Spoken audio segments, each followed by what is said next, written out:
California, how bad is it? Sometimes it feels as if nothing makes sense anymore.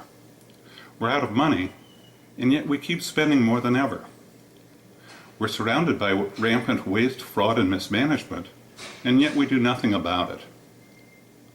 Neighboring states are running ads inviting California businesses to move their headquarters out of the state. And a recent poll of business executives listed California as the worst state to do business in. Our cities, counties, and states are all on the verge of bankruptcy. Let's take a look at some of the articles that have been in the newspaper in just the last few months. Desert Unified School District to lay 82 jobs on the line. Many state parks may stay open, but not the Salton Sea. College of the Desert plans to reduce offerings by up to 100 classes. Officials cut 2 days from this school year. Cathedral City officials consider layoffs. California is releasing 47,000 career criminals out of our state prisons and onto our streets. Failure to build adequate prisons and jails will send the crime rate back up. California's deficit. Is it $9 billion or is it over $500 billion? Look at this graph.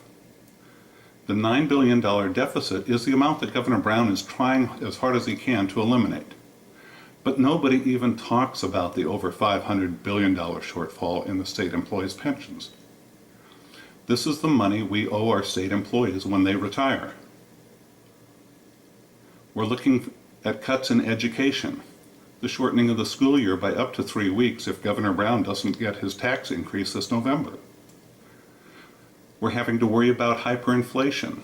The Fed is printing an endless supply of dollars, and every time they do, the dollar in your pocket becomes worth less.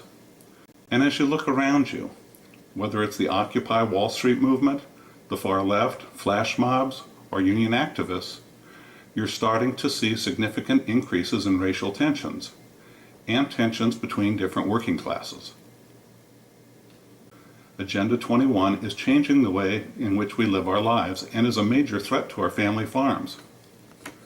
We've already seen what this has done to our Central Valley, where the restricted water rights have reduced the water available to farmers in the San Joaquin Valley, all because of a 3-inch delta smelt. At the same time that all of this is happening, we're paying over $200,000 a year for lifeguards, and over $100,000 a year for bus drivers.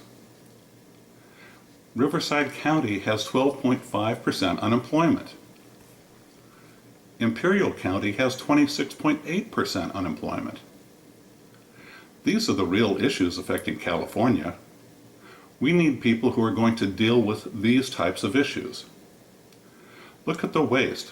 There's a prison doctor who is the highest paid California employee. He made $777,000 last year. There's the California state nurse, who made $1.5 million since 2005. She is one of 42 nurses who each made more than $1 million during those 6 years. A Los Angeles County Sheriff's deputy is currently collecting $82,000 a year pension from behind prison bars. Now, this doesn't mean that all government employees are bad, but I think we can all agree that the state employees are getting a bad reputation because of these abusive employees. The problem in California is that the legislature doesn't even address the real problems. Instead, they do one of two things. They either focus on meaningless diversions, or two, they raise our taxes even more without addressing the waste, fraud, and mismanagement. As far as the meaningless diversions go, they're currently proposing an $83 million bicycle and electric cart trail to run from Whitewater to Coachella, a $100 billion bullet train to nowhere, increased penalties for betting in office pools. My opponent Manny Perez has proposed and/or supports the following legislation: safe trails for school children to get them to and from school safely. But would we really need to have those safe trails if we weren't releasing 47,000 convicts onto our streets? Teaching of gay history in our schools. At the same time, we're considering shortening our children's school year by 3 weeks. Providing in-state tuition to illegal aliens, while our own children can't get into college or can't get the classes they need to graduate. Providing student aid to illegal aliens, thereby reducing the funds available to our children. Manny Perez has also signed a resolution to oppose offshore drilling.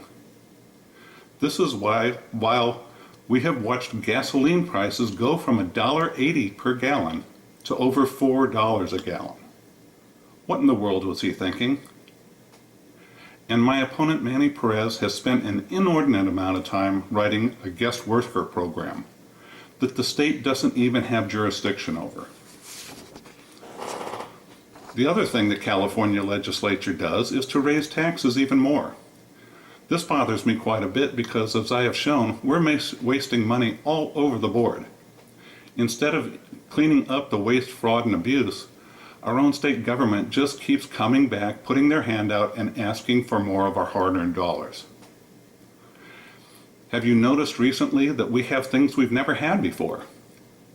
The fines are doubled in construction zone. Carpool lane violations are several $100s. DUIs can easily cost you over $10,000 in court, legal, and traffic school fees. Sending you tickets by mail from intersection cameras. There's a major new business tax called cap and trade, which will cause more businesses to move out of California. Our governor is also proposing increases in our sales tax, increases in income tax, estate tax increases, gasoline tax increases, cigarette tax increases, toll road fees, phone bill tax increases. The best advice you can give your children is, don't break the law. The government is so broke they will use any excuse to get more money out of you. You finally have to ask yourself, where do we go from here?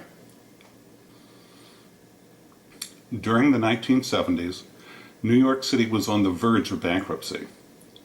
Both the federal government and the state of New York imposed a financial control board which required demanding cuts to government services and several years of budgetary oversight. Now, we could hope that Washington would impose the same on California. It would be a national version of the financial control board to dictate cutbacks to our state legislators. Or two, we can continue on as we have and allow our state to default and let California's bondholders dictate the cutbacks they deem necessary.